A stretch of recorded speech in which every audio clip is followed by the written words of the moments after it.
to the boardroom. This is the Business of Esports podcast. The fastest growing entertainment phenomenon of this generation. I, Prophet of Esports, joined today by my friend and co-host William Collis. Yeah, we got the Book of Esports out. It's a big deal. So everyone knows me as the Prophet and William as the Professor.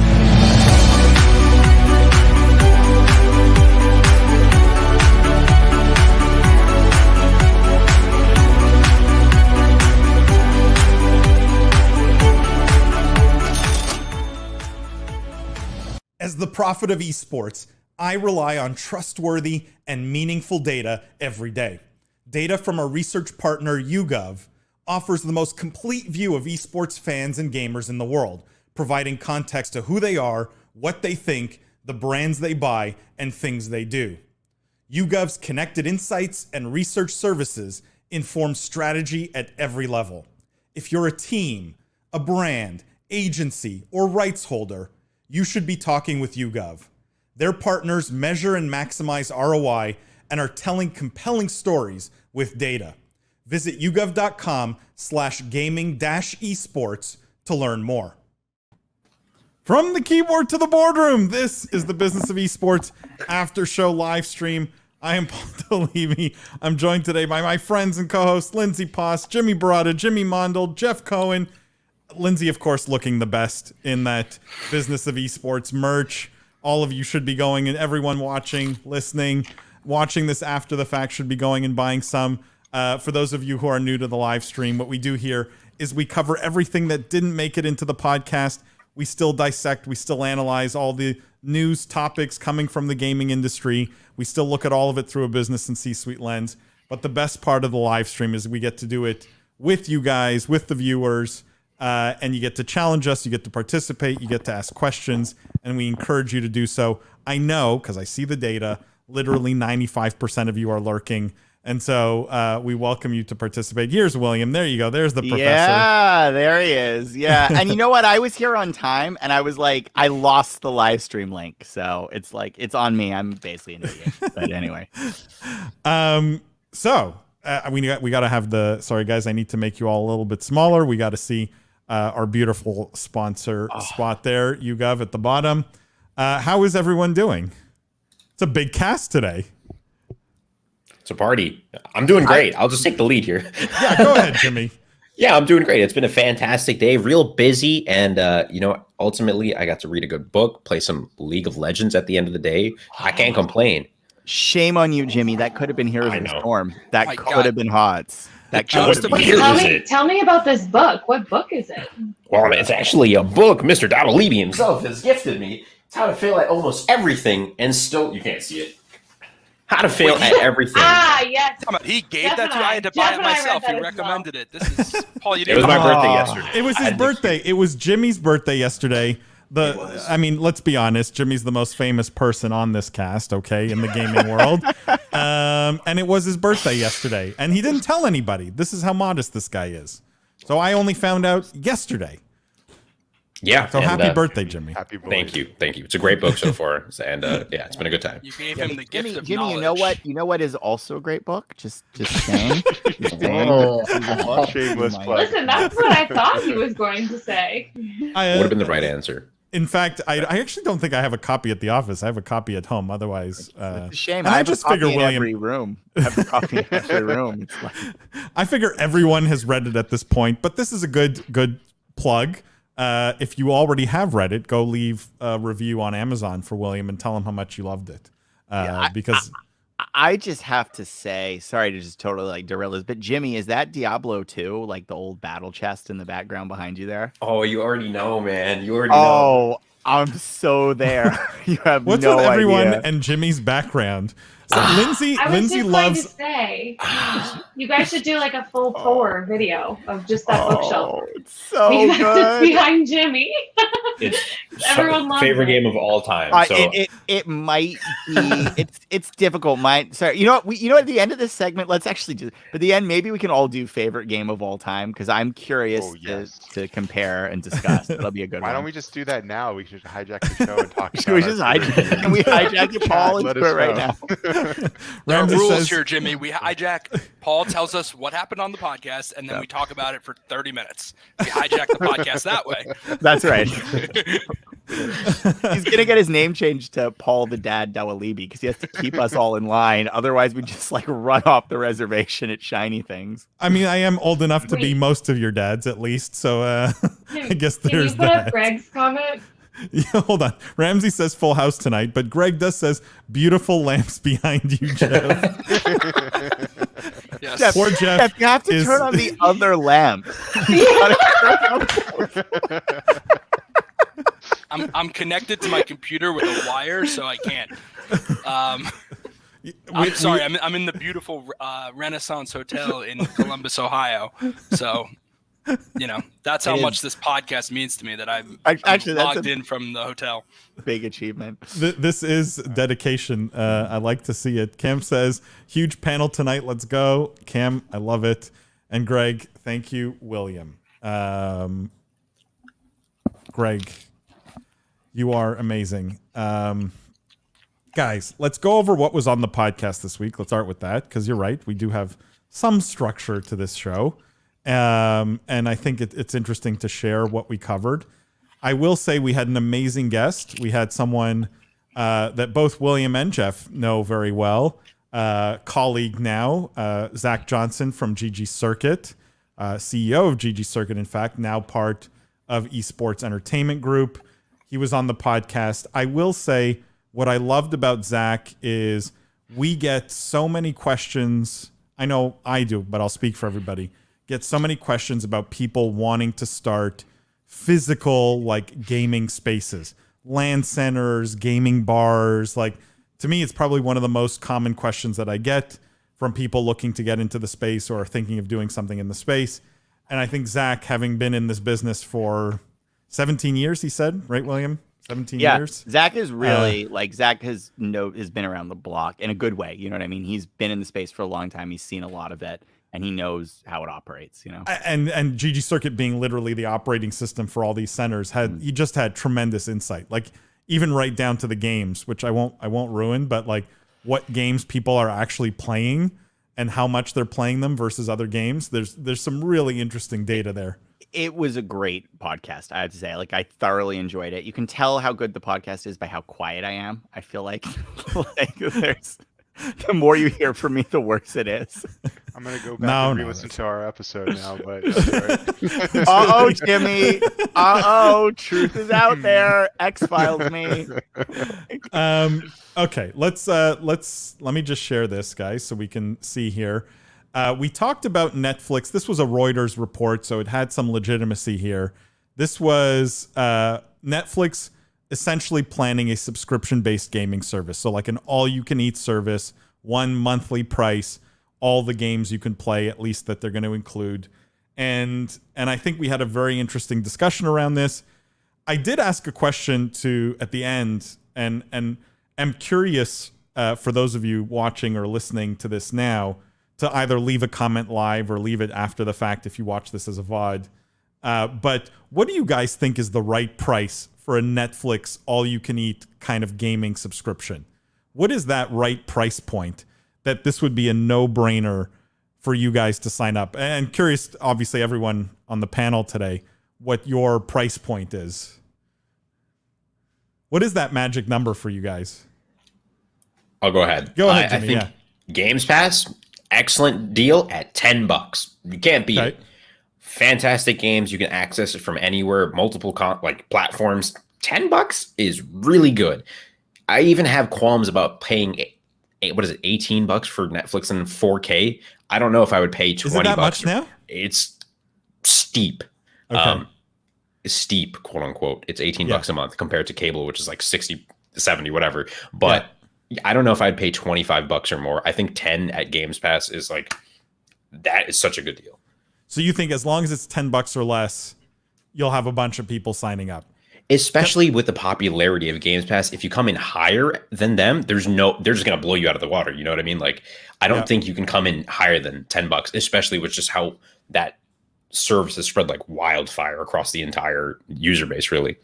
Who here agrees with Ramsey? $5 like add-on on top of the movie streaming. So you still need to sign up for their movies. You can't get the games on its own, and it's an add-on. Ramsey, that is like, I hope that's it. I'm gonna go so far as to say I guarantee you that is not the model. Like, I just don't think they'll launch it as a codependent service like that. But I love it.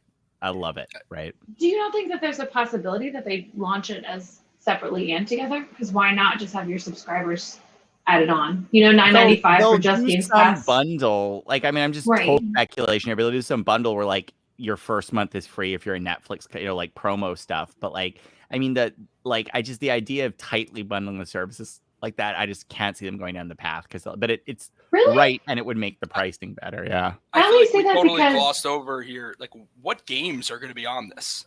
Like, I think the answer is zero. I would pay $0 for this because we have no idea what's on it.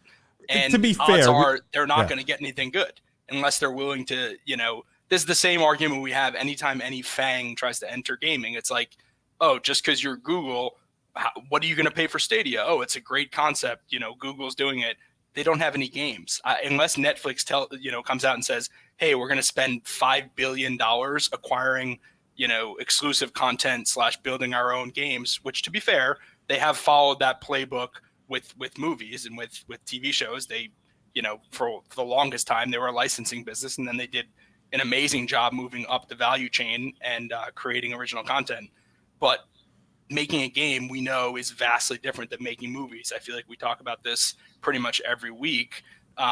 So I don't see how this is going to work. Like, I think this will end up, and I'd be surprised, Paul, if you're not already out there putting a stake in the ground saying this is going to be just as dead as Google Stadia, Amazon Luna, Apple Arcade, any of these other kind of projects. At least that's my view. I don't want to. Let's just differentiate, right? Because I'm not assuming they're delivering the games over the cloud, right? Like, I'm not assuming that this is like being rendered on Netflix servers and being delivered to a dumb screen that the user is holding, right? Like, I'm assuming this is really more like Game Pass, where you still need a good PC to run the games, but this is an all-you-can-eat kind of subscription.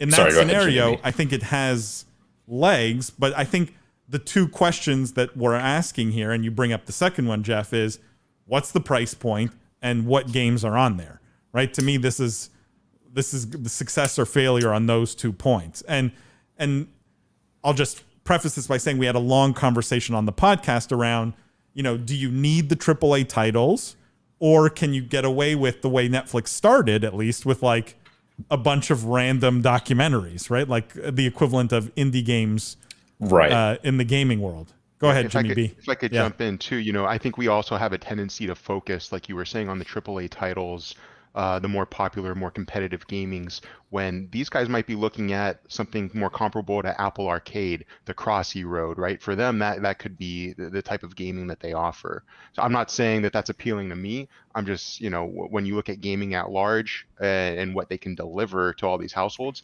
as well as what I think a lot of people might be interested in, the less hardcore gamers, that really broadens the spectrum of what they're offering. I will say, for me personally, one more second, for me personally, if they offered the greatest game of all time, Star Wars Knights of the Old Republic, then I would definitely be interested. But I already have that for like $5. So. I was just going to say, I think you're probably right, Jimmy, in that they may be looking at this like Apple Arcade, because I think they even said in one of the articles that it was going to be a smaller version of Apple Arcade.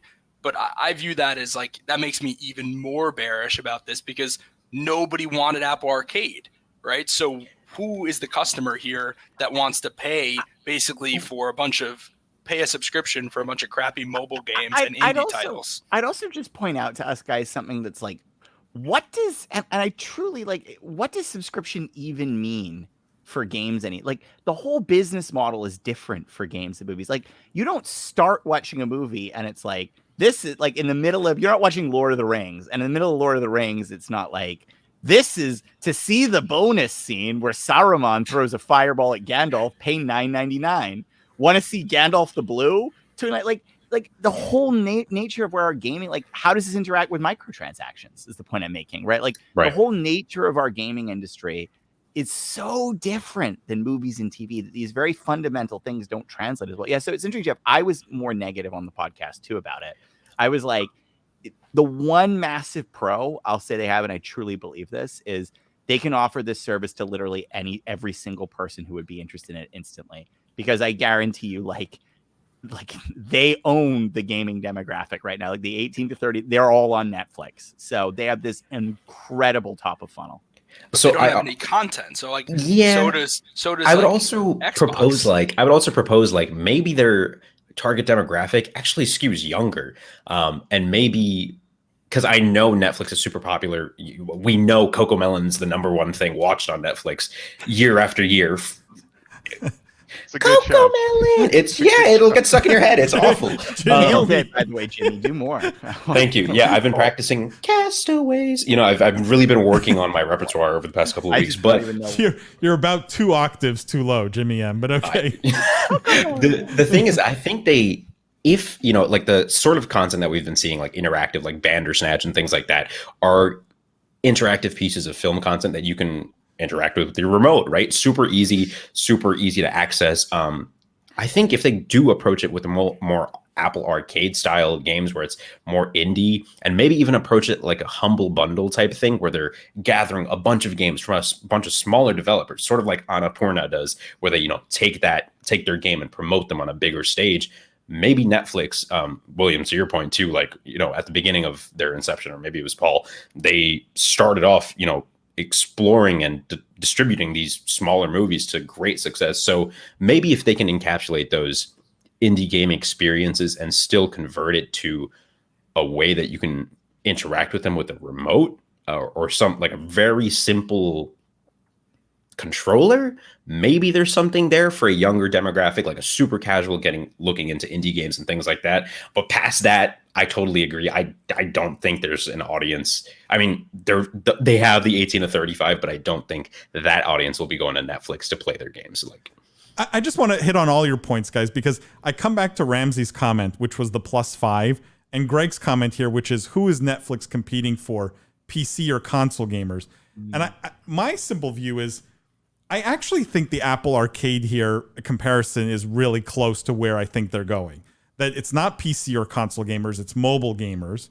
And I think Netflix is probably looking at this as an upcharge opportunity, as an upsell opportunity, right? In the same way, I think that's how Apple looks at Apple Arcade, right? Like, I subscribe to Apple Arcade, not because I play any mobile games, but it's like, oh, if I get Apple One, I get all these services, and it's only like $29.99 a month instead of the $24.99 a month I would have otherwise paid for storage and whatever else, right? And so it's like, it's one of these things where you go, for $5 more, might as well get the whole stack. And I think they'll be able to upsell a lot of Netflix subscribers.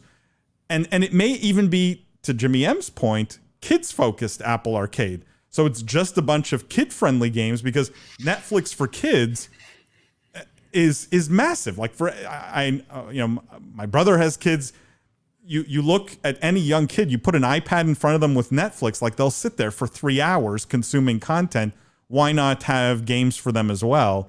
Like, I just see this as an easy +$3, +$5, +$7 kind of upsell, or as part of a bigger package like Netflix One, and it's $20 a month, and it includes all the bells and whistles and all the kids games and all these mobile indie games.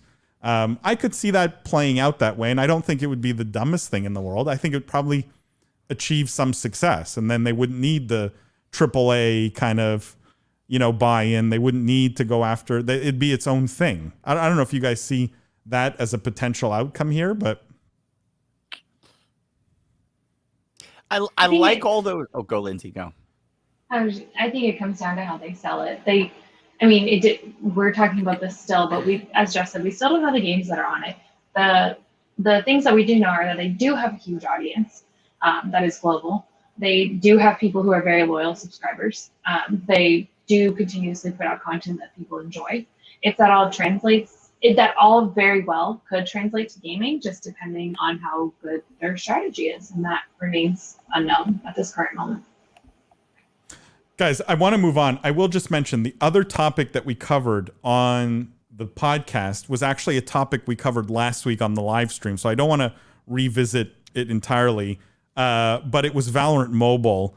But the reason why we talked about it on the podcast is because Zach had really interesting insight into where Valorant now fits into the stack of like what people play. And part of this article specifically was around Valorant hitting 14 million monthly players on PC, which is significant. That's not an insignificant number. And I think I'm going to just tease it. He said that you will be surprised if you look at the top 5 games that are played on the thousands of LAN centers around the world where GG Circuit is installed. Valorant places higher than a very, very, very popular game that I think will shock everybody. Let's just put it that way. So you got to tune in tomorrow for the podcast. But a lot of people are playing Valorant, and it is climbing up the ranks. I have a question. Is it shocking that we've overtaken that title, which shall not be named until tomorrow's podcast? Jimmy M, if you knew that title, hold on. I want to just see your reaction. I'm gonna type it in our private chat. Yes. Okay.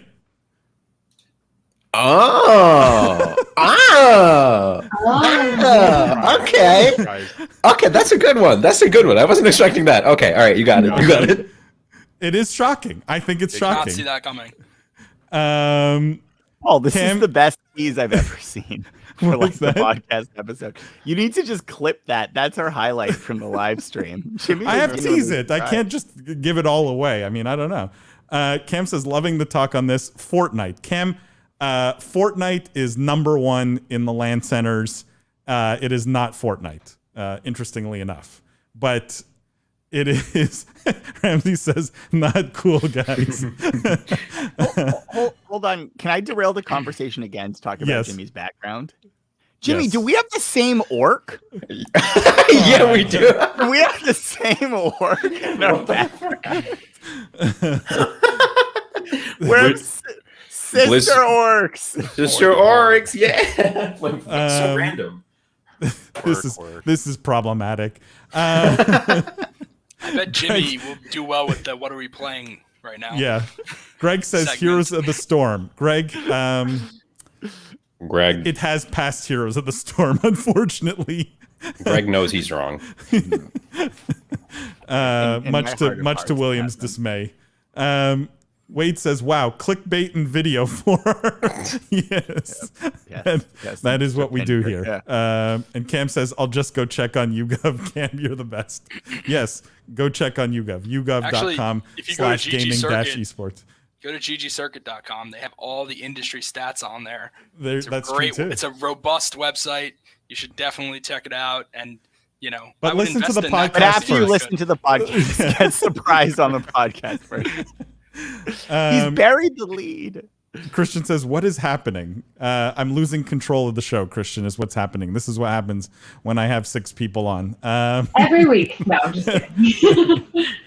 All right, let's jump into some new stuff. We have to talk about this. We wanted to get to it on the podcast, but you guys know we try and keep the podcast to an hour. And when you have a guest as great as Zach, we just couldn't. We didn't have the time for it. So we're going to talk about it here.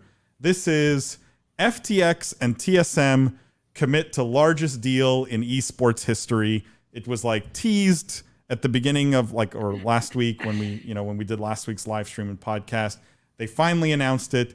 210 million British pounds. I think it works out to about $250 million, if I'm not mistaken. And that has secured FTX the exclusive naming rights for TSM. So now TSM, the esports org and brand, will be known as TSM FTX, which we can talk about if we like that name at all. But basically, they're claiming it's the largest and longest term deal in esports history.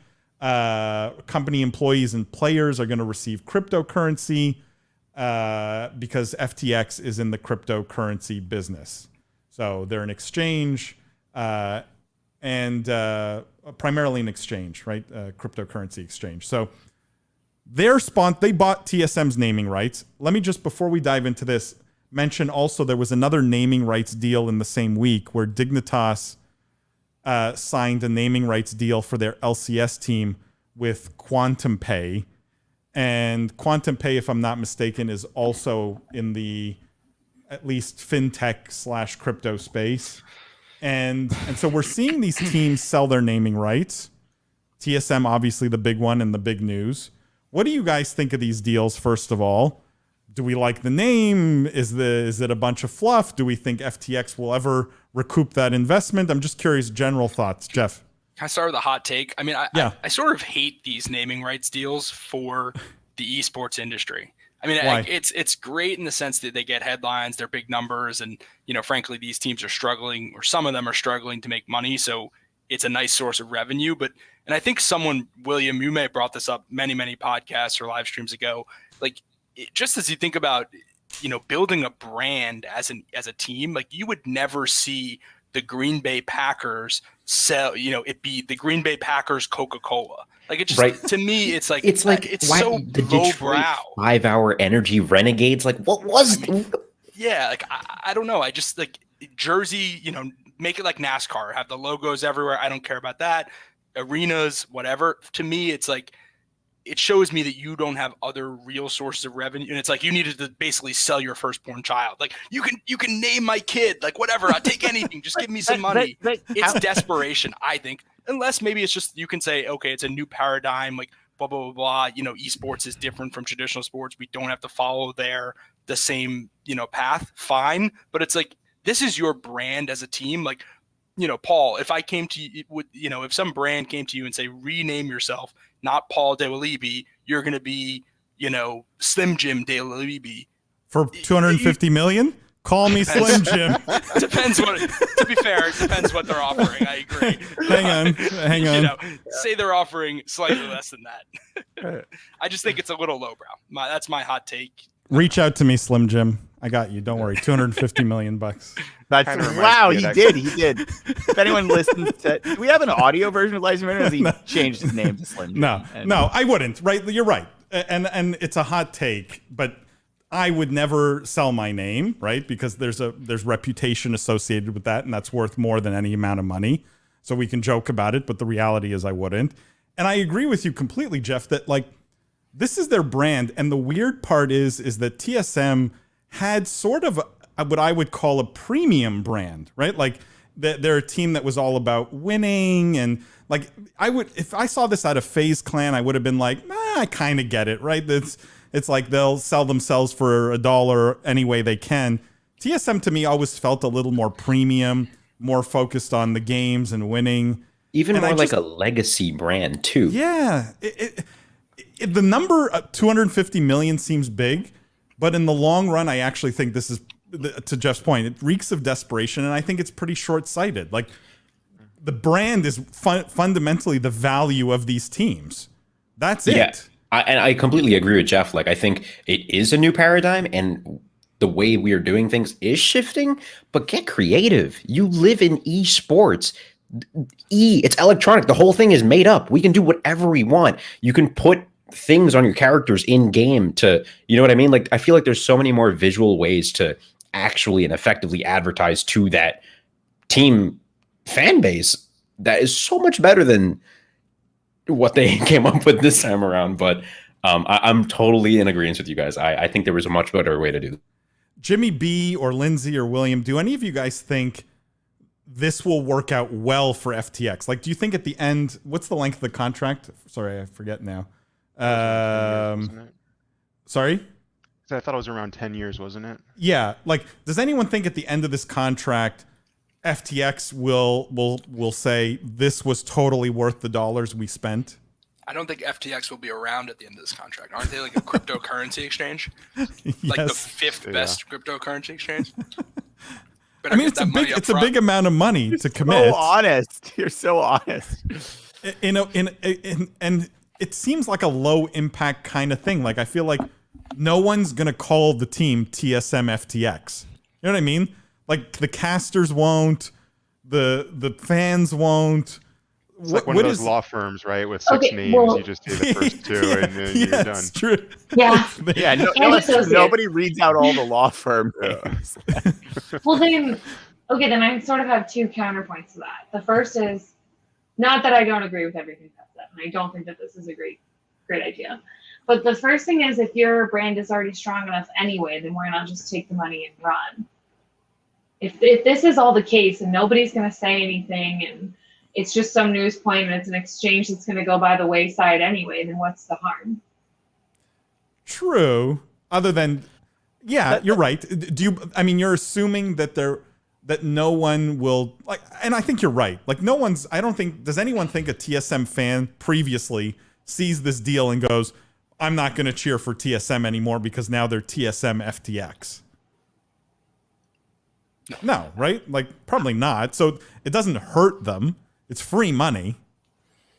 Yeah, and to Jeff's point, I just think, it's free money. Lindsay, I think you make a really good point. But to Jeff's point, there's got to be a better way to do it. But I totally agree. There's no harm. We were just talking about it. We're not going to call it TSM FTX. It's going to still be TSM. And I think Lindsay made a really good point. Like, yeah, they're probably just going to take those $250 million and keep going down on building this legacy for their team. It's like the equivalent of Jeff's sort of funny example, I think, if we ran with it, right?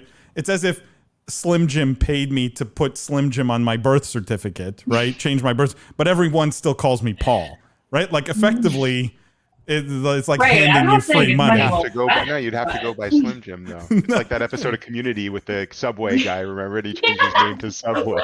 It's like you have to go by Subway. And then he comes back as the Honda guy. Oh, great character. William, you were going to comment on this. You like this? I mean, I'm really enjoying the dialogue about this because I see pros and cons on both sides. I'm genuinely thinking through both arguments because on the one hand, and it's a very compelling point, is $250 million. Like that's a big point, no matter how you cut it. On the other hand, are all the other concerns that everybody is allaying against this. Because let's be honest, the only reason to do this is the money, right? Let's be clear. There is no other strategic or value-driven reason to do this. It is entirely TSM gains nothing from this. Yeah, it's entirely like there's no argument that can be made that this is a synergistic name change. Yeah, they get a better name, right? That's right. It's not like they were called before like Ye Old Cobblestone Store and Ranch, and now they're FTX. Like it's like this is like they get an objectively worse name. Like this is, but yeah. So I'm weighing all of that. And the question I guess I'm coming down to, and this is a really fundamental question, which is why I'm like, whoa, on this is what are these teams?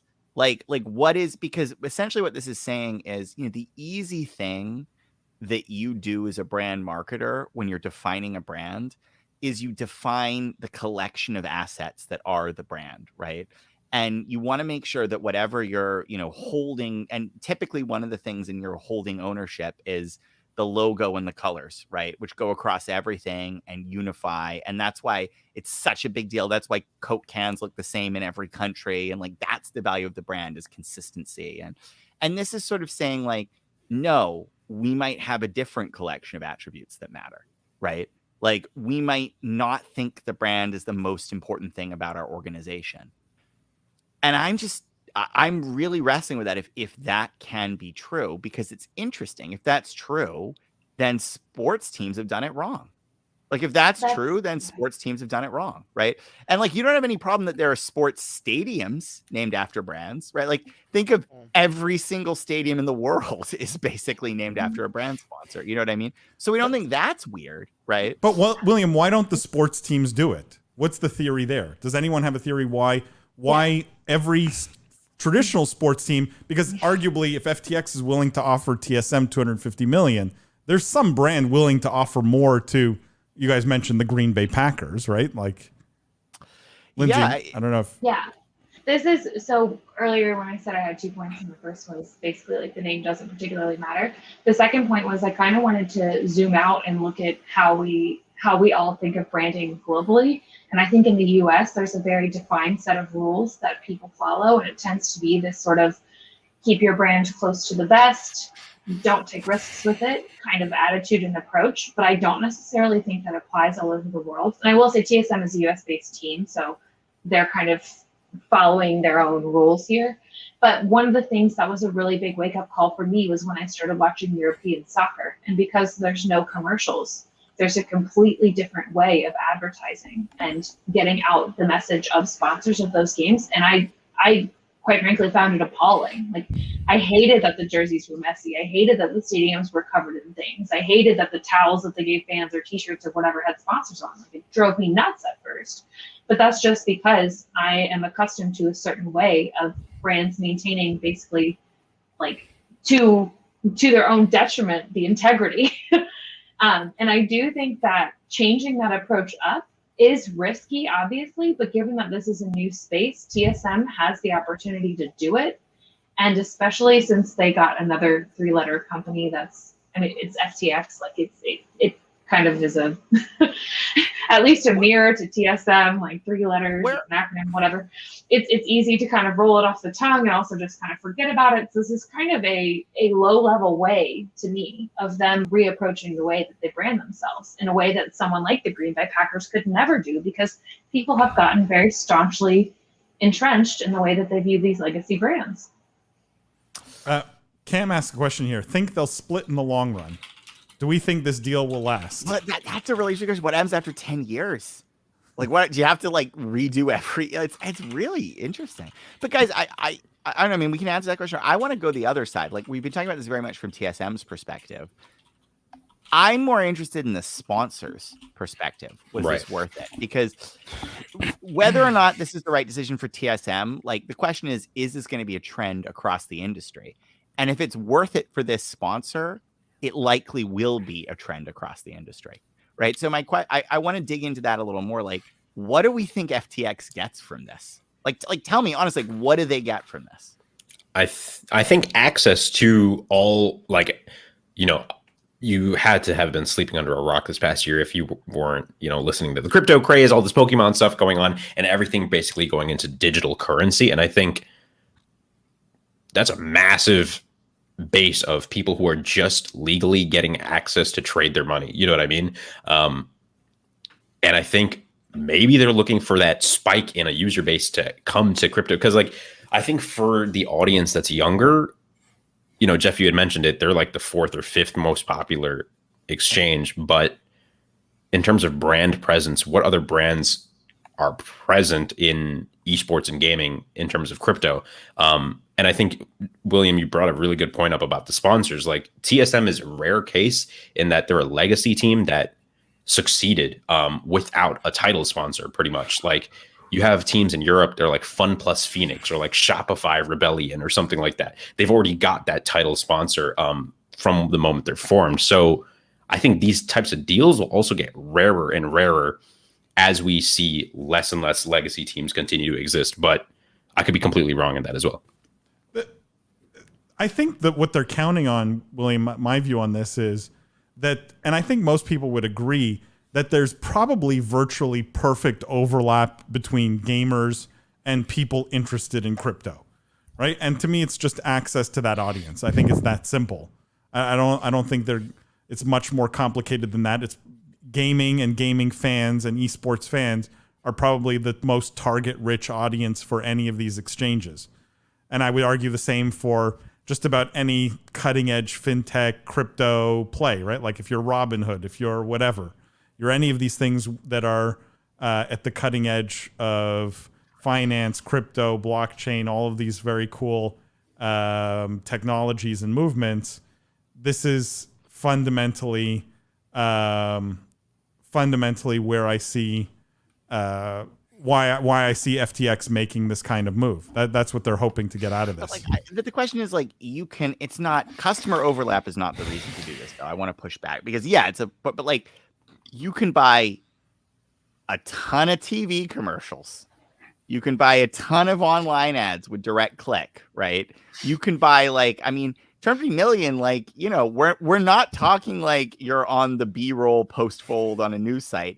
That's like, you could be the title sponsor of a Super Bowl commercial. You know what I mean? And I know that's not. You can buy a lot of Super Bowl commercials for 250 million. That is the point I'm making. Is like, you the could buy question like a I'm whole asking quarter. is that the alternative for this for FTX was not market at all. It's spend all of this money to market through a name change, or buy tons and tons of basically infinite other marketing, right? Yeah. And yeah, that's the thing that I'm. But it's more. I think it's more a statement on the crypto world than on the gaming world, right? Like these crypto companies are flush with investor cash. They're flush with customer cash, right? Everything has been going up for the last, 10 years. And so you get maybe some crazy spending, right? And maybe you even call it irresponsible spending, right? Was 250 million the right number to plunk on one sort of marketing activation? You're right. That's maybe a tough question to answer. That's not such a tough question to answer, right? Would you have done it? Would anyone in this room have made the same move? Jimmy B, you have $250 million. Your FTX. Is TSM the first place you would have looked? Probably not. Okay. I mean, just think about what are great? They could have given TSM 50 million, and I think Right. TSM would have been over the moon and still would have made all the headlines. We'd all still be talking about it, right? Like, does anyone think a $50 million deal wouldn't have got the same amount of play? That's a good point.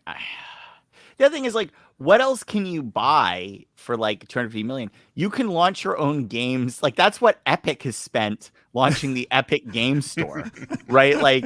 You can make the sales platform. And I know it's not quite a parallel, but when these large sums of money change hands, it's you really have to contextualize it. And it's they literally could have launched, funded, and created their own MOBA and shooter. Probably, and they probably could have been. I mean, again, I'm not saying it's and a good bought idea, all of TSM's players. Yeah, who knows? Yeah, for 250 million.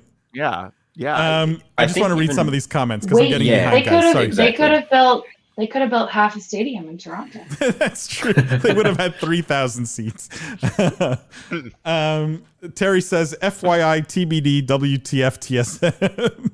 It rolls off the tongue just as nice. Christian, I don't see the name change as a great brand move for TSM. It's a lot of money, but it's too much of a mouthful. Maybe the beginning of the end of TSM brand. I mean, they have 250 million locked in now, so chances are their bills are mostly paid, I would think. This puts TSM probably in profitable territory, I would hope. I don't know if you guys think. Does anyone think this is the beginning of the end of the TSM brand? Probably not. I was a little concerned about TSM in the years leading up to this because we had kept hearing about them, making moves into the streamer world and really in terms of content, but they weren't winning titles anymore. They don't have that sort of championship credibility anymore, and they haven't for years. And so for me as a fan of TSM, my passion for following them is kind of waning because they don't have these star players. They didn't even make it to Iceland for Valorant. These are their premier things and they're not able to achieve in them. However, there's clearly something else going on that we don't know about that they see value in, I think. Isn't that then a whole lot worse for TSM? Just play this out, because basically what you're saying is, well, the collection of attributes, TSM to me used to stand for winning. Well, they're not winners anymore. So why are you loyal to TSM? It's something, I think it's the Yankees problem, right? They haven't been good in forever, but you're still a Yankees fan because they're the Yankees. They were the team back in the day. And so even the branding of TSM, I feel is iconic in the same sense. But I think to your point, maybe with that extra money, 250 is a lot. Maybe more of it goes to funding esports teams that actually win for once and aren't just jokes and knocked out of tournaments all the time. And maybe that also funds their further success in this 10-year plan. Maybe, I'm thinking, honestly, Ramsey made a good point in the comments as well, talking about content creators and their 10-year plan and streamers and things like that. Maybe that's the road they'll head down instead. But I think you bring up a good point with that. Yeah, Greg mentioned that FTX also bought the rights to rename the Miami Arena. So they clearly have a lot of money to throw around. So this was not their only play. Cam said agrees with Jeff. And Greg says, do you believe FTX can bring any value besides the funding? Opening up new markets, NFTs.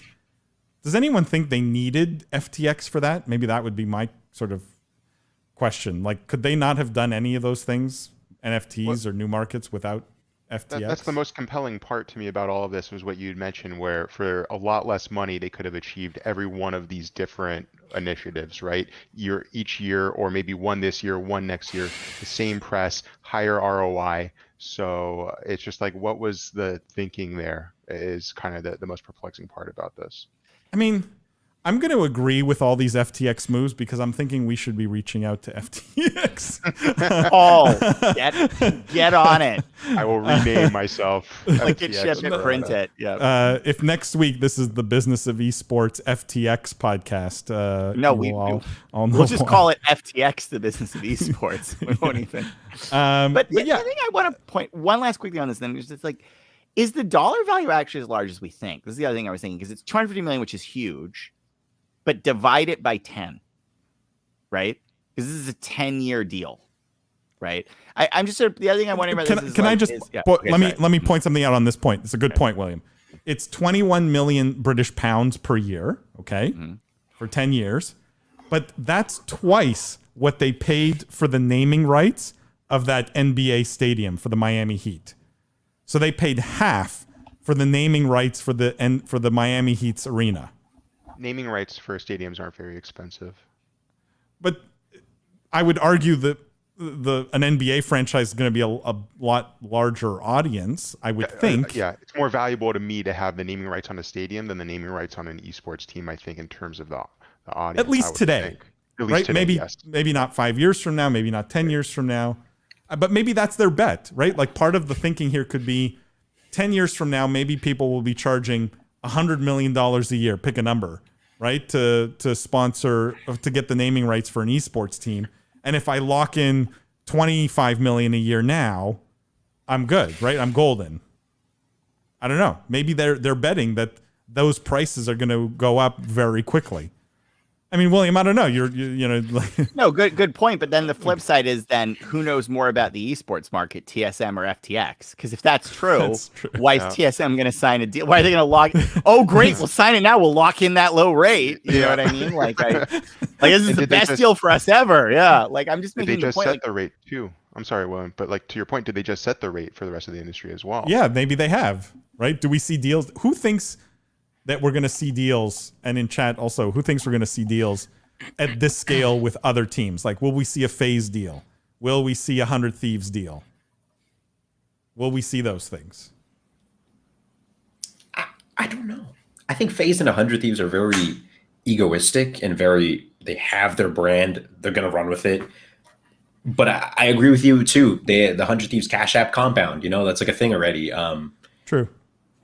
Will we see 100 Thieves Cash App be like the name of the team for an extra, 25 million a year? Jeff, to your point, to your point, I don't think anyone would call it that. So, the one thing with, it being TSM, FTX, it kind of like Lindsay said earlier, it does roll off the tongue a little bit. Like, 100 Thieves Cash App, that's not a name. That's not a noun. I'll tell you what, and this might be one good thing to wrap on, but regardless if it's a good idea or not, they were smart to be first. You know what I mean? Like, because however much of a lot of the reason why this is getting so much lift in play is because it's the first time it's happened, right? The third time this happens, think we're going to talk about it this much? We'll be like, it'll just be like another sponsorship. We'll be like, there's another car company coming into E. So I'm just saying, like, in some sense, this sort of is, I think, like the crypto market mentality is like, just go huge at new things. You know what I mean? And like, I don't know. That's just interesting. I just want to get through these comments and then we'll move on, guys. Ramsey says, parallel in the sports world is Red Bull, who owns soccer teams across Europe, and Red Bull features in all the team names. Yeah, I mean, Red Bull seems to do that better than anyone, right? Like even in F1, which I'm a big fan of, like Red Bull Racing, it's unusual to have sort of the sponsor be the main part of the name, but Red Bull seems to get away with it. Maybe because cool Red Bull is cool, right? Yeah, they have a brand. Like Red Bull is cool. Like you want to be part of Red Bull. They are owners, though, not just sponsors. True. Also, a 10-year deal means they benefit from all of esports and TSM's growth across their streamers across the world, knowing that they will be hitting their target audience. Yeah, I mean, Ramsey, I think the discussion has been around this, though. Like, are they getting their money's worth, even with the content creators, even with all those things? unclear, right? Like I don't know TSM's numbers specifically enough to be able to say, but I just want to read Christian's comment here before I get to the other ones, because I think this is the answer to many of these questions, which is, I hope we see more of these deals. Rising tide raises all boats. I think it's good for everybody, right? Whether we think they pay too much, they pay too little, they won't get enough out of it, they're going to get plenty out of it. It's good for the industry as a whole. I don't know, guys. I don't know if this is a rising tide floats all the boats scenario.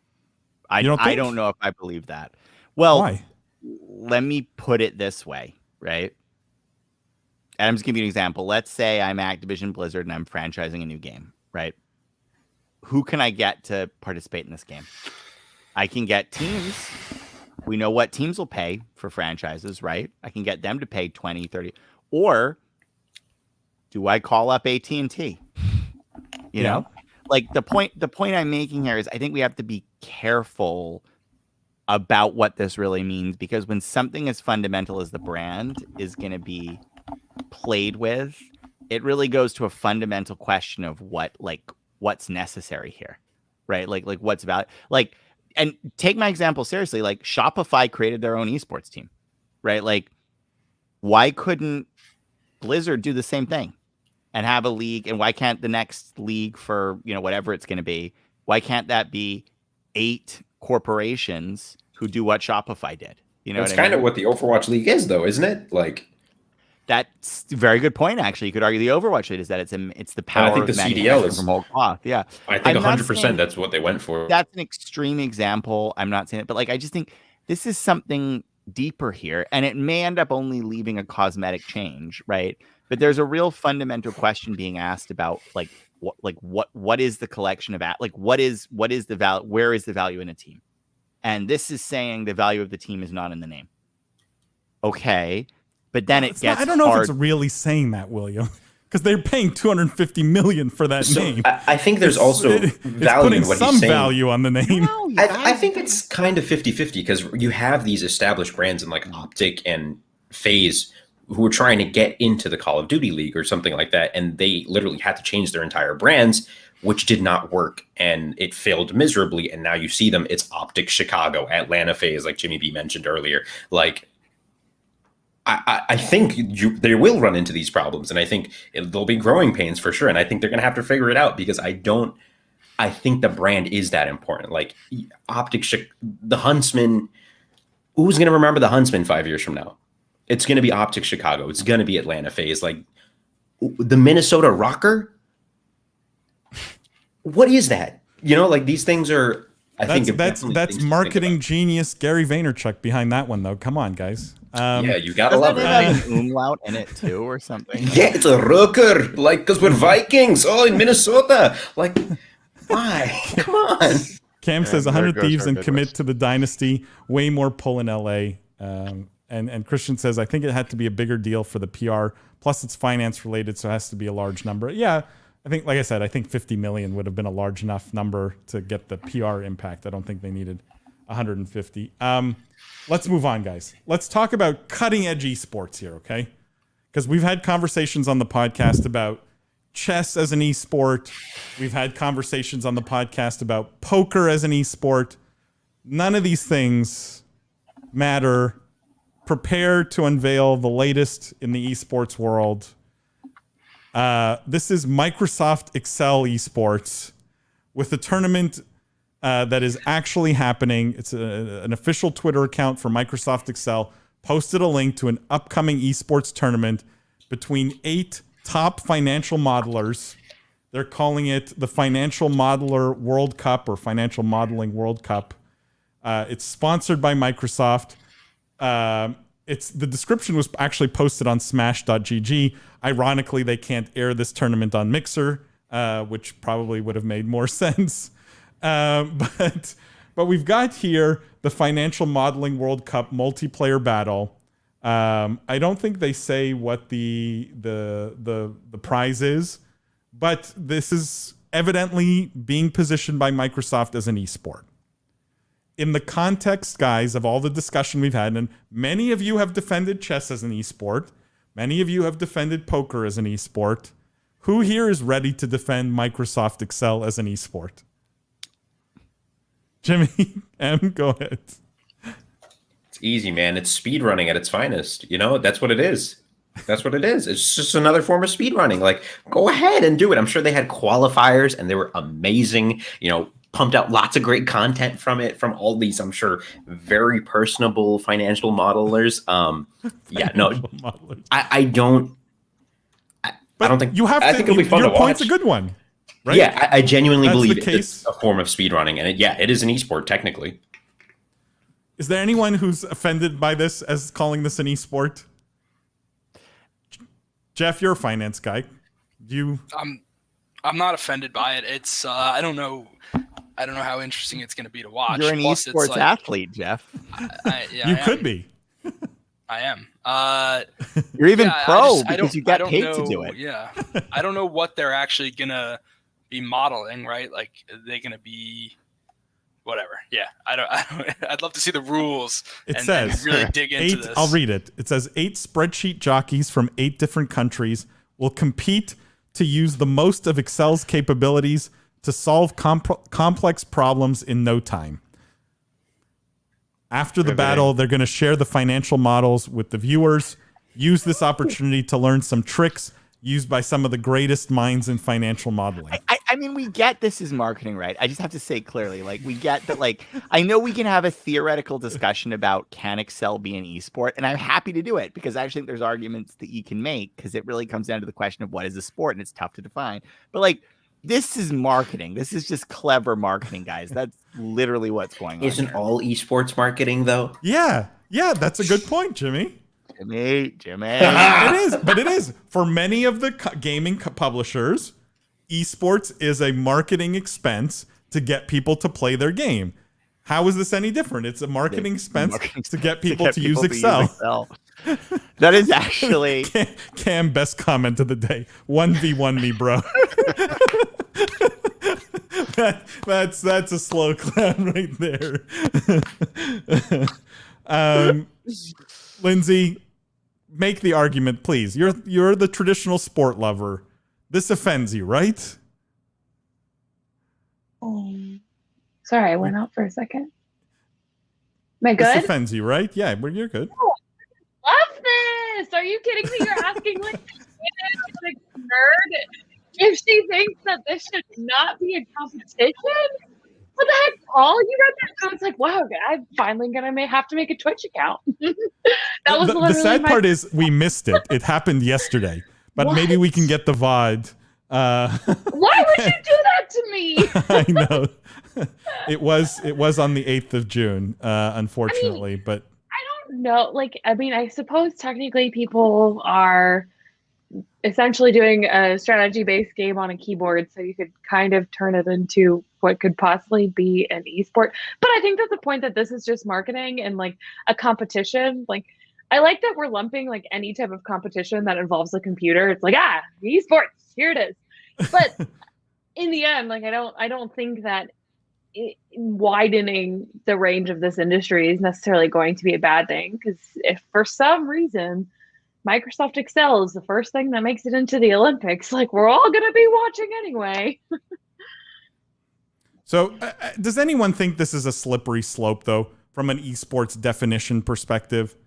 That, like, at some point, we're going to start seeing articles where everyone's shaking their head going, come on, guys, this is not an esport anymore. Right? Like, it's all novel now. I think they already are. I think we've been doing that for years. So many games come out with like, this is the premier mobile esport, and it's like bowling. And it's like, and I think people have been like, I think it's more of a marketing term at this point. We're talking about marketing. The whole thing is marketing. I think it's just marketing at this point. Esports itself is just a marketing vehicle. I think it's even losing its meaning. You say the word so many times, and it's just like, what is this intangible thing anymore? You know, like I think it has lost its meaning, and I think it is used to describe everything in this world. And we are the ones who get to define it, luckily. I mean, Ramsey says definitely a slippery slope. Like, at some point, do we have to stand up and say, no, this is not an esport anymore, even if it's just a marketing gimmick? I don't think so. No? But William, just let it all happen? Yeah. I don't know. I always think with these things, like, first of all, remember, you don't, just because it is slippery slope doesn't mean you can't draw a line. That's one thing. So Paul's right. We can draw a line. The other thing here, though, is I always go back to the, and I'll defend this from the book of esports. I think the best way to think about this, and I put a lot of thought into that book, guys. So if you haven't read it yet, go read it. It's the monetization model. It's the monetization model that's being employed. That's how you figure out if the thing is a sport. If the thing is made to be watched, that's when it crosses the line into sports, if that's its primary purpose, right? Like, if that's that's the thing. And I think here you can exclude it because it's not made to be. I get that you can have a fun one-time event as a joke or something, but like, it all comes down to the viewership here, because that's what sustains sports. It's media. It's my own 2 cents. Read the. It's a good point. It's a good point. I like it. Go read the book of esports if you haven't already. That's the takeaway here, guys. Ramsey says, just call it an Excel tournament. Same audience would tune in. I don't know. I really think so. Like, I don't, because how would you even go about, like, say you wanted to draw a line in the sand about what esports was. How do you go about doing that? How do you even comment on what a sport is in my book? Like, I think the fact that it's a rule set that, I mean, it's something that is made to be watched. I completely agree. But can you even draw a line? Can you begin to define these things? Because I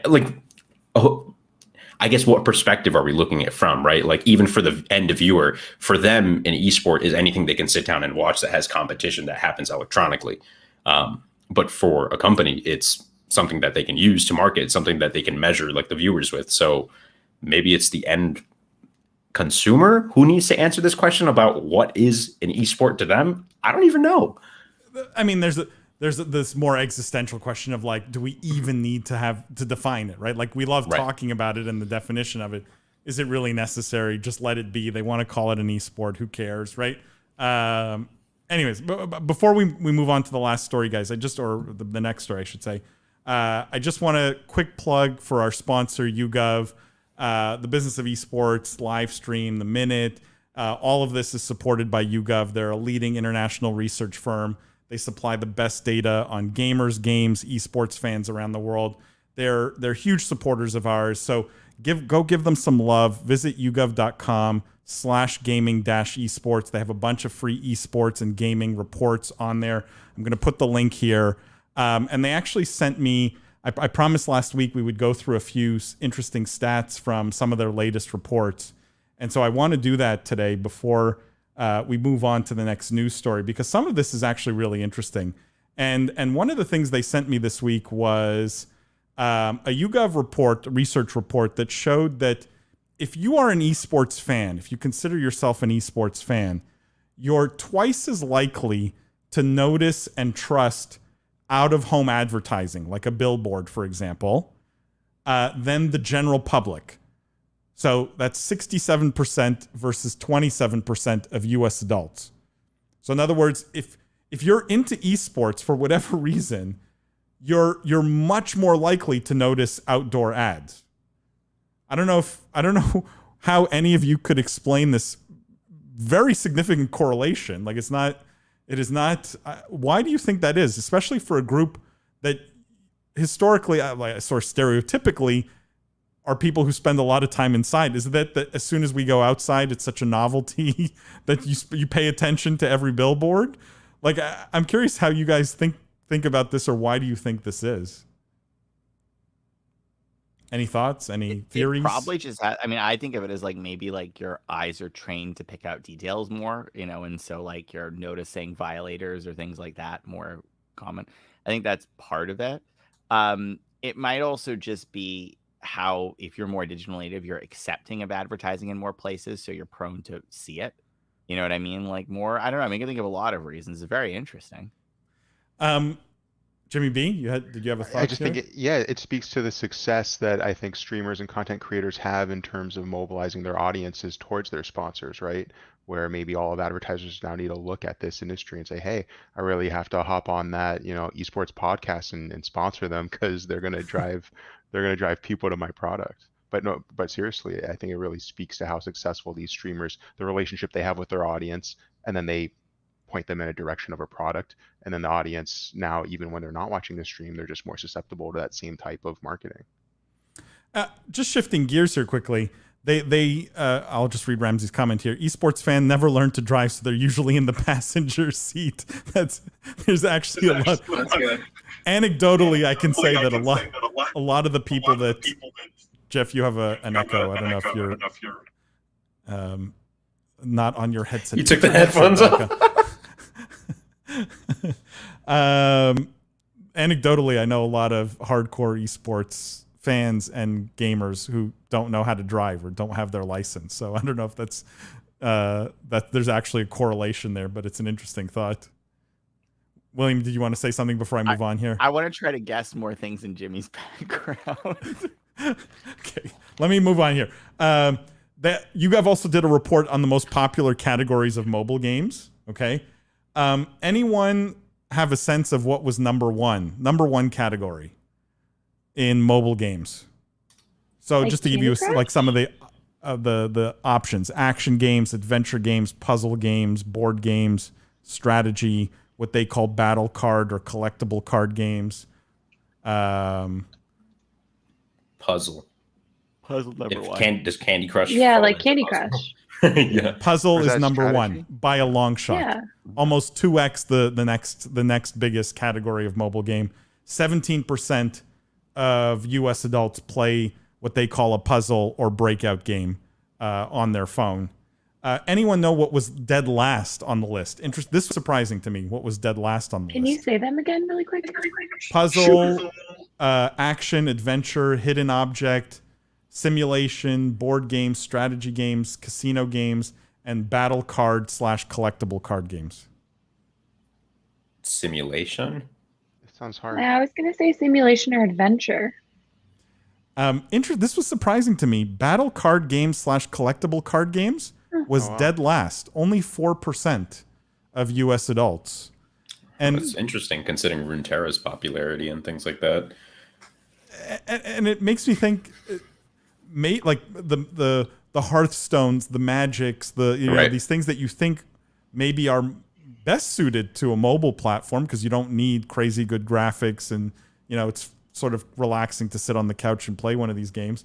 Those are the ones that are the least played on mobile. So maybe that speaks more to the casual audience of Yeah, of maybe they're mobile too games. cerebral or something, too heady of games to really get into on your couch or something.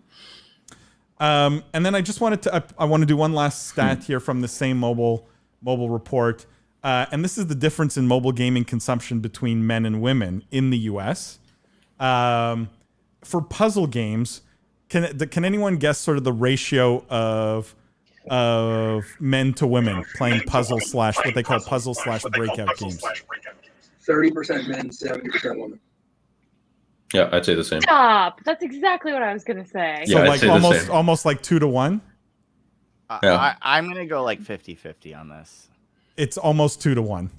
Darn. I just guessed to be different, to be clear. I just guessed to be different. It's Sure. 22% of all women and only 12% of all men. So it's almost double. Interestingly enough, the one that was closest, so where the percentage of men and women was closest, was adventure games. I don't know why that one was most Do you have like like a was example title for an adventure game? Like I can't think of one off the top of my head even. I'm trying to see if they name specifics.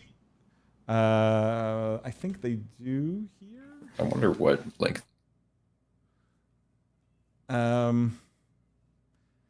puzzle was obviously like they named Candy Crush Saga, Bejeweled. Action games, they gave some examples like Subway Surfers, Cut the Rope. is Pokemon Go an adventure game? I don't think so.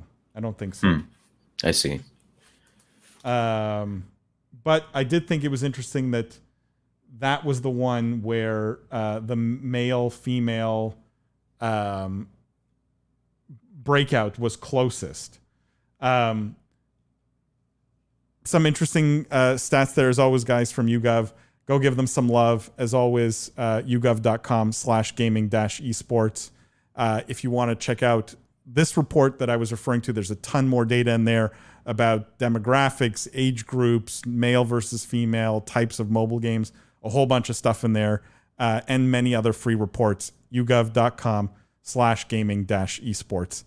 All right, guys, let's move on. We got more news to cover here. Let's talk about Nintendo. Okay, Nintendo was in the news because they announced that they're going to be opening a museum by 2024, and it will be Nintendo's first ever museum. It will be dedicated, obviously, to their characters, to their games, to showcase their products over the years and their philosophy with the public. That's how this has been framed. And it will plan to be open by March 2024. And it will be located, I don't know if you know where this is, William. I know you know Japan quite well. Uji City, Kyoto. I don't know what kind of, is that in the middle of nowhere? Is that a big city? I'm not sure. I don't know, I can check, but it makes sense that they open in Kyoto because that's where I think Nintendo was originally founded. So I think it has some historic resonance. You know what I mean? My question with this one, guys, is there any other gaming company that you think could make a museum successful? Jimmy, you're on mute. Activision Blizzard. Jeff, do you really think Activision Blizzard could? I mean, I think the Blizzard has a pretty incredible history of and great franchises, and Activision has Call of Duty, which has about 1 billion titles and 1 trillion copies sold. So, yeah, I mean, I think of all the major publishers, they probably have the most diverse title set in terms of, they have like 7 different billion-dollar franchises, and they have the long history, right? They've been, some of these franchises go back to the early 90s or mid 90s. Yeah, I don't know. Of all of them, I think they probably are the only one that maybe would have a chance. What do you guys think? I totally agree with Jeff, like in the sense that they have the pedigree and the games for it. If this was Blizzard of 8 years ago, I would have said yes, they would do it. Blizzard now cares too much about cutting costs, I think, to ever do that. And I think the brand I was mentioning before too, like Atari, I think like is another brand that's just lost its. Where is Atari now? And so I think they're primed to make a big re-entrance into the space because they have the brand recognition and things like that, but they just don't have a standing as of right now in my books. But like, what is the exhibit at the Activision Blizzard Museum look like? It's like, here's generic soldier number 7 from Black Ops 2, right? Like, who cares about William? Well, sorry. I mean, I sort of, how to say this, like everything but a TV show. You'll do everything. True. You'll It's open a true. museum before you do a TV show. Like, but like there is a legacy in Japan of these corporate museums, is my understanding. You know what I mean? Like, I think the fact that this is in Kyoto, if this were really being opened as a statement, I think it would be in Tokyo, right? It would be like in Akihabara, like Electric City, right? Like, I think the fact that this is in Kyoto says to me that this is a lot more about the corporation recognizing itself and setting up corporate history and sort of some internal looking things. And again, the fact that like they haven't done a TV show yet tells me like this is, I don't believe this is purely consumer driven in its motives. I do think a lot more companies today, particularly entertainment companies, can get away with museums though. I mean, if we're going to seriously have a discussion, like I think you would go see a Sega museum. I think if Sega opened a museum in Cincinnati and you were in Cincinnati for a day and you were looking for stuff to do, I guarantee you'd go to the Sega museum. You'd be like, oh, I remember Sonic. He's great. Whoa, that was the prototype of the Genesis. Like, I mean, I remember Sonic. Yeah, totally. I completely agree with you. And like Nintendo's store, I think, is a good model for that. Because like have a Sega store and have a museum in the Sega store. Like Yeah. Yeah, and like you joke about what are you going to see, but like there is a history to these things. You know, you'll see like the original concept art. You'll see the games that didn't get made. You'll see like originally, you know, like you'll see like you'll get to play a classic and remember Project how Titan. weird it was. Ooh. Yeah, like I mean, like Interactivity, there's what you just mentioned. what? I'm sorry, you just mentioned interactivity, right? Being able to Yep. play the games, replay them, have these, like Paul, I don't know what your mount was in World of Warcraft, but what if they had one that you can sit on and take a picture and like play, right? Like I I would had hop the on. rarest and most difficult mount to get of all time. I had the Winter Saber mount. You had to do the same quest 2,000 times in a row. It was the mount no one got. Okay. And Don't you want you to sit on that in the Warcraft museum and take your photo? But like people go to the tennis Hall of Fame, right? Like, what do you do at the tennis Hall of Fame? Look at pictures of people who were good at Right. tennis. You know, like I mean, this is a game museum has the capacity to be a lot more interesting than a lot of other museums we go to. Is the point I'm making? I just want to read Cam's comment because he knows me so well. Jimmy, I'm so glad you asked. yeah, I was like, what quest did you do 2,000 times, Paul? I want to get caught up on some comments here. Cam, you were asking before about do these games count towards the card collectors? I don't. You'll have to go check the full report. They do name some of the examples, but none of those were in there, so I'm not sure. Ramsey, where do I buy a ticket? Taking my kid for sure. Yeah, I think Nintendo has that capability, right? Like, and appeals to all ages. Greg says if it's an interactive experience / museum, any major title could.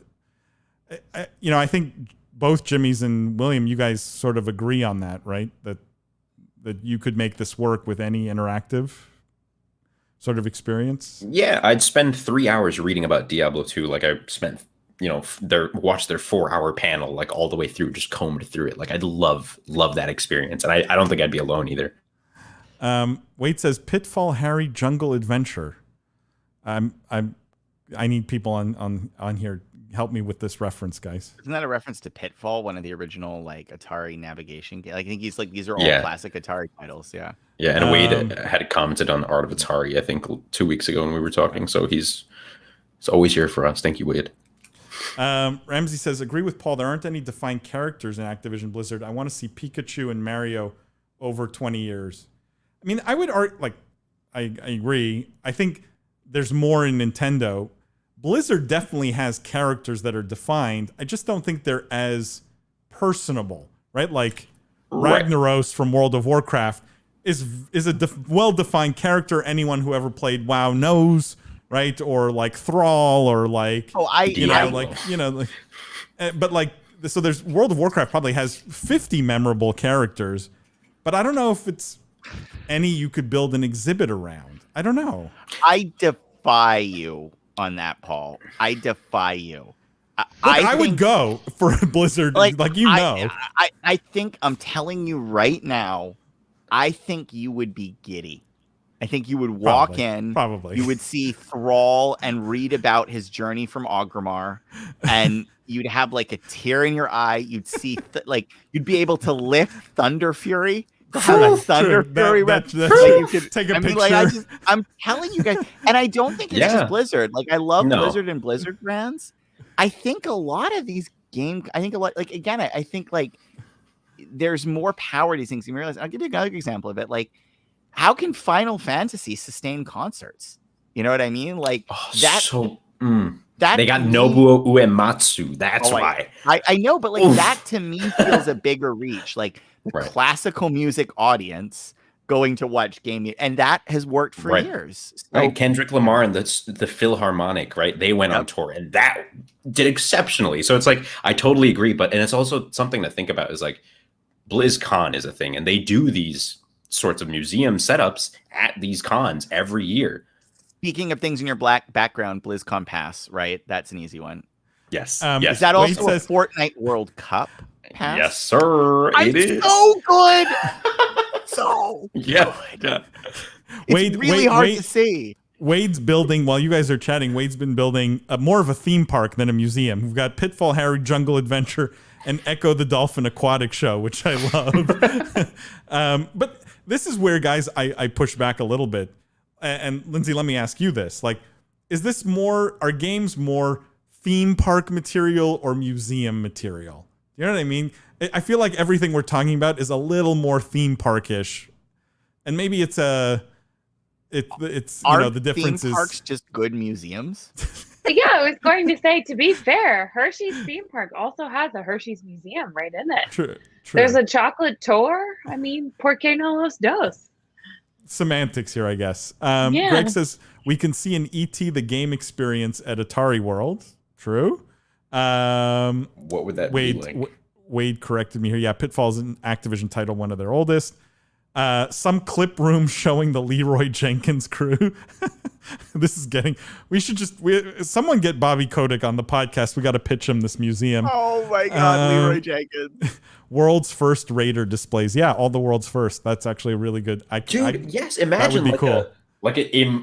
A physical representation of all the world's first year over year. Yeah, like who took down Rag first, and like the time and all the names, and how insane, right? Like just to have this wall, like that would be great. Yeah, we should pitch this to them. The Van Gogh interactive exhibit is one of the hottest ones around right now. Interesting. I mean, anything interactive is going to be. I think these days is going to be much more sought after, much more popular. It's just the nature of the current generation, especially in this age group. Digital theme park's next big interactive attraction using video games smart. Yes, Galactic X Esport. I do think the in-person activations in this kind of way, if done right, it could also be very lame, guys. Let's be honest, right? Like if it's not done right and not done with love, like a Blizzard museum or a Blizzard theme park could be massively disappointing also. It could, and that's why I'm wary. Like Blizzard of 8 years ago would have knocked this out of the park, right? You have Mike Morhaime back at the lead. That's passion, love, it's coming out. Now I'm a little more concerned. I might even envision that the museum would be a hotspot for protesters to just set up a spot and be protesting them year round because they can't go on Blizzard campus right now. You know what I mean? Like, no more mobile games on just all the international politics things that are going on. You know, it's just like there's so much going on in the world of Blizzard. I love Greg's comment here. For adults, Leisure Suit Larry World. Oh my God. There we go. And Ramsey says, I've been converted. Scratch the last comment. Guys, perfect segue to our last story here, which is Blizzard related, funny enough. And the headline here is Blizzard 2.0 Exodus from WoW Kingdom spawns new gaming hub in Irvine.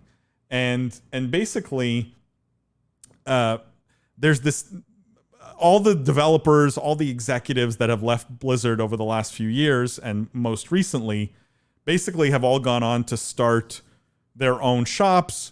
They seem to all be aggregating in Irvine, the same city where Blizzard has their campus. And hundreds now of ex-employees are now working across what they say here in this article, half a dozen independent studios. In some ways, guys, do you think, we've been on this Blizzard topic and the exodus from Blizzard and all the talent that they're losing. But when you read an article like this, does anyone think that maybe Blizzard's talent loss is not the worst thing in the world for gaming? That much of this talent will go on to independent studios where maybe they have more creative freedom and maybe we will see some great Blizzard-esque games again? Lindsay, you were shaking your head. I don't know if you disagreed. Yeah. Well, no, I agree. We talked about this as they were leaving. It's not like everyone who's leaving is just going to disappear from gaming forever. So, and a lot of them have moved on to really cool and creative things. I can never remember the title. Whatever, it doesn't matter. The point is a whole bunch of these little studios have popped up, and I think it's going to be really cool to see what they do. And I think that there always has been, and there's a thriving indie ecosystem. And I think it's really cool that they're kind of banding together too to create stuff. And yeah, the creative freedom is really nice. I mean, they're not stuck producing sequels. So we'll see what happens. I mean, one of the examples they put here is Frost Giant, right? Which is that's the one I was thinking of. Making a real-time strategy game, raised right. $10 million. Dreamscape. Will we see real-time strategy games make a comeback, right? Like that's an exciting Very. like reality for me personally. Yeah. And is this the benefit of the employee exodus from Blizzard? And I genuinely believe so too, because like to William's point before too, where more of these external brands are coming in to pick up naming rights. Shopify's founder, forget his name, huge fan of StarCraft, personally made sure that the Shopify Rebellion StarCraft team happened. They're a major proponent of this RTS strategy genre, and they have the support now of the developers who've literally worked on the biggest RTS game in the history of literally the world. So yeah, I totally agree. I totally think it's amazing that they're taking, they're just lifting themselves out of this because they're finally standing up and saying, we're not going to just create the next thing just because you're telling us, just because you're Activision Blizzard. Like, we have great ideas, we're going to execute them. And, Mike Morhaim's made his own thing. Frost Giants doing their own thing. Like, it's exciting. I want to see the products that these guys are putting out, and I'm really less and less caring about all the Blizzard titles that I cared about for so long. Like even Overwatch 2, Jeff Kaplan's gone. Yeah. Like, I'm excited for what they're going to do now. I feel like they've got a fire lit under them. Like, they're like, okay, we got to prove to the world that we can, Can I ask a landmine-filled question or mine-filled question here, which is like a very loaded question? What studio do we think, a la Blizzard today, would we hope has a huge exodus of employees because we think those talented people may be better off creating games independently? Like, is there any other studio where you feel the game development has gone stale and we think that some of those smart people, talented people, they're going independent might result in more interesting games going forward? Jimmy B? I'm gonna say Bethesda. Interesting one. I can't even remember the name of the title, but they came out with some half-ass space RPG that was like, not quite Fallout, not quite Outer Worlds, Outer Rim, Outer World, something. I played it. It was a solid B for me. And I feel like I don't know. I love what they've done in the past, but I think, I think I would love to see what those employees could create if they had a little bit more freedom that the indie environment provides. Bethesda's a good one. Anyone have any other thoughts? Or I think the Bungie team, interesting. Like, genuinely believe they could make a way better Halo, a way better, like I just think they're stuck. Like, they have the know-how, the technical know-how. They know how to create a compelling story, a beautiful FPS game. Now they're just stuck to creating titles to measure up to the colossus that have come before them. Maybe without that pressure, they do a lot better. You know what I mean? But now Halo Infinite been delayed and delayed and delayed. And the property's already been passed on. Like, maybe it's time to do something new and just start afresh. Like, I can't see them ever getting away from that shadow of, you were a Halo company, you got to do something that large. And if you don't, like, no one's going to care again, Yeah. It's an interesting thought. I just want to I want to read a couple of these comments here. Wade says, "Yeah, if Disney is going to be if Disney is going to be the Disney of titles, isn't this kind of a good thing for them?" Sorry, if Blizzard is going to be the Disney of titles, is that the yes? If Blizzard is going to be the Disney of titles, isn't this kind of a good thing for them? Wade, what's the thinking there? Why would this be a good thing for them? I'm curious to hear your thoughts on that, because it's an interesting take, and I'm curious what the thinking is. Roman says, "Hey, haven't been able to watch live in a long time, but I just wanted to say hi to you all. I listen to the podcast and the recorded after show every week." Roman, thank you. Really appreciate it. Anyways, I can't stay on, but I just wanted to say you are all great. Roman, really appreciate it. Thank you so much for the kind words. By the way, more people should totally feel free to do that. Like, just drop us, say drop hi, in we'll and shout just say you hi. out. You're great. No, yeah, no, but you know what I mean. Like you don't have to interact with us the whole time. Like, come in if you listen, drop us, let us know you appreciate it. It means a lot. It really does. Cam says Bungie has a hero shooter in the works. No, maybe just rumors. I think it's just rumors at this stage. We have talked about it, but I'm pretty sure nothing has been confirmed by Bungie. Wade says, Halo even work in these? Sorry, does Halo even work in this day and age? You know what I mean? Like, does the IP still like have the that selling epic power? first person, the epic like single player Halo experience, or do you I don't mean know. Just multiplayer Halo? I think the IP overall just doesn't have the same pull that it used to. Like, weren't the people that played Halo originally on the Xbox like 30 now? I don't know. Okay, but people who played WoW when they were like True, 18 but WoW's play like WoW living. now. You know, it's a subscription service. They keep getting updates out, and I think it's a very constant growth of players, if not, a linear thing. But I don't know. It's a conversation for a different time. Wade says where long-term Blizzard would buy up the game. Yeah, I mean, that's an interesting thought, right? Like, it's just not a good, I don't think that's like a conscious corporate strategy where it's like, hey, we'll alienate a bunch of our employees in the hopes that they go make great games that we can then buy, right? Like, I guess that would be a nice sort of side benefit for them if those people leave and want to come back into the Blizzard fold at some point, and Blizzard can buy them. But I don't know if that would be a conscious decision. Does anyone think Blizzard's doing this purposely to create like to Wade's point, becomes an incubator for ideas? Like they actually want people to leave to go incubate new ideas? It's kind of scary what they've been doing. I'll just say that. I don't think Blizzard has that kind of innovation in them, but and you could like do that internally, right? If you empower people internally and give them a bunch of leeway and a huge budget and like all the creative freedom they want, you wouldn't have to sort of be so slow moving and so stifling that they leave in the hopes that they will then be creative and come back. I don't think that they're doing it purposely. It's a good thought though, Wade. Guys, that's all the topics we have. We have to do what are we playing now? Can we guess more things in Jimmy's background? Jeff unfortunately had to leave. That's William's favorite game. That's week by week, it'll slowly appear more and more into the foreground, so you can see more and more of it. But what are we playing this week, guys? Jimmy M, let's start with you since you have this awesome background there. So I've been playing a lot of League recently, I won't lie, just because Valorant, I play a lot on European servers. My significant other lives in Germany, so we play a lot. We met playing games, so still playing games because quarantine, haha. But it's been getting frustrating recently, to the point where both of us just can't take it anymore. So of course we went to the clearly more frustrating game and have played lots of League since then.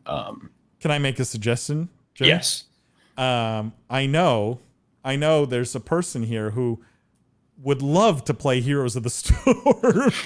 If you're looking for we can do it, man. As long as I can log Tracer, we can do it. So many League people say they like Tracer. It's crazy. It's crazy. Yeah. She plays like Lucian from League. If you ever played her. I think. William, sorry, this is a sore point. I'll just bring it up. We don't have time to discuss it. I want to wrap up the show, but maybe we'll leave it for next week's live stream, even though it'll be a week late. But there was a news story this week that we didn't get to, which was South Korea is like passing this law to prevent esports, like organizers, team, like people involved in an esports tournament, let's say, from just pulling out, right? Or a game publisher pulling out and leaving a bunch of people holding the bag.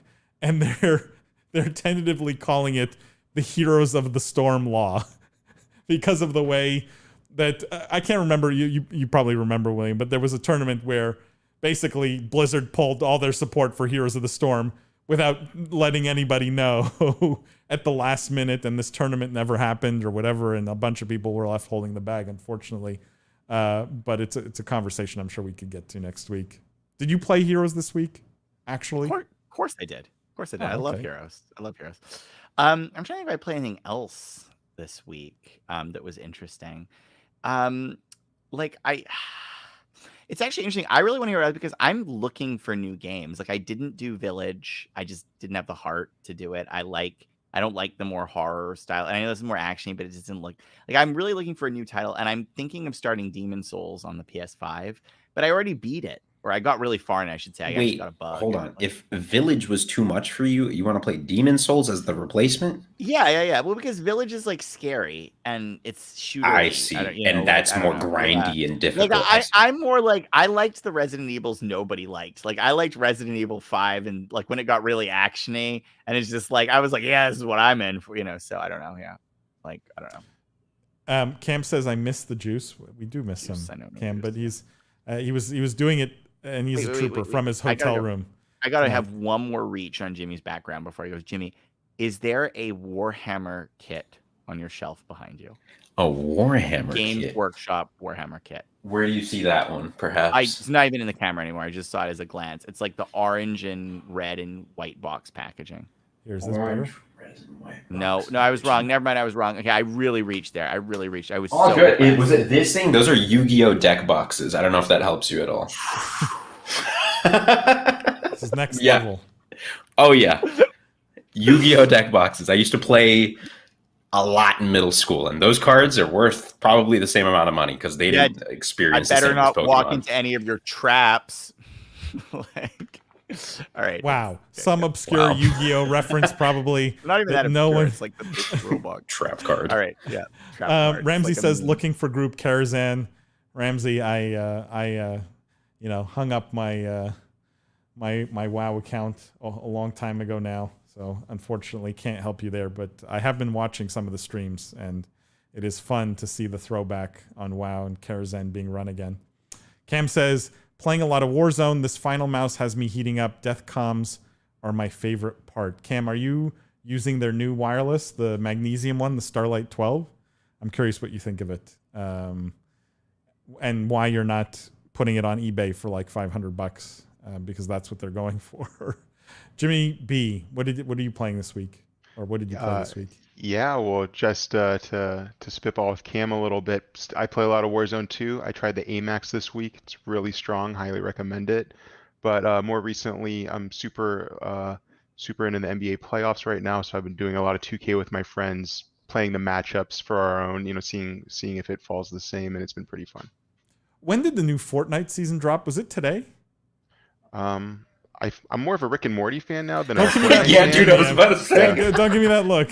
Because it's Rick and Morty, right? There's some and Superman in the same game. It's weird, and there's spaceships now, evidently, that you can pilot. I mean, no one's better than Fortnite at just sheer volume of new content. Cam says the final mouse I won from you guys, Ultralight 2. Cool. Yeah, that is a great mouse. That's a really good mouse. Cam says, thick boy, I prefer the Ram 7. I love that. Thank you, Cam. Got the lure. I'm so glad Cam's here every week to drop that in. Yeah, he's going to keep going with the thick boy till it sticks. Lindsay, did you play anything this week? I did not. There was no time for that, unfortunately. No. But you did get some cool Business of Esports merch, which everyone listening should go buy. Yeah. I got but socks Lindsay too. Came to New York, and we got to hang out, and she got all the fun Business of Esports merch, which, like I said, all of you should go buy. businessofelsports.shop if you're interested. All right. If there's nothing else, guys, that basically what were you playing anything this week? He never answers. When do I have time to play? That's just what he says. Every time I say, oh, I didn't have time, he's like, who doesn't have time to play games? Then, Paul, what are you playing? Oh, I don't have time to play games. Maybe he pulled out one of those legendary 5 a.m. all-nighters. Any secrets this week, Paul? I hold on. Did I play anything this week? I played like a couple rounds of Valorant. Actually, I did on the weekend. I played literally one round of Apex, which was good, I guess. It's like that game always feels good to me. I just never there's never like a point where I go back to Apex and I'm like, wow, this feels weird or anything. It always just feels very natural. The sliding, the hopping, the aiming, so good. But what I did do is, interestingly enough, I watched Ninja grinding Final Fantasy XI, which is such an old game. It's like literally probably, actually no, all of you were born, but like 2002. We're talking in when it came out. And the fact that he's still grinding this game, one of the original best MMOs, right? Same time period as WoW and EverQuest and, all this, what I would call the golden age of MMOs. And it just, hearing him talk about the game and how much he loves the grindy MMO makes me believe that really game companies are missing the boat. Like, there's such an opportunity for a good grindy MMO to get people like completely hooked on, that I think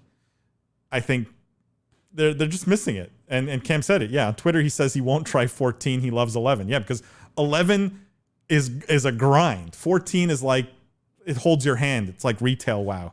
It holds your hand. Ramsey says, great show, guys. Ramsey, thank you. Lindsay, thank you. Jimmy, thank you. William, thank you. Other Jimmy, thank you. Everyone who participated, who came, we really appreciate it. We do these every Wednesday night, 8:30 p.m. Eastern time. Tell your friends, tell your family, tell your colleagues. We love having you, even if you say nothing, even if you just lurk. We still appreciate you coming. Also, make sure, guys, follow us everywhere. Subscribe to us on YouTube, The Business of Esports, and on all our socials, Instagram, TikTok, Twitter, @BizEsports. Gabriel, great show like every week. Thank you so much. We appreciate you, Gabriel, being here. And don't forget, the podcast drops tomorrow, guys. Great episode with Zach Johnson, CEO of GG Circuit. And as always, guys, we will see you next week.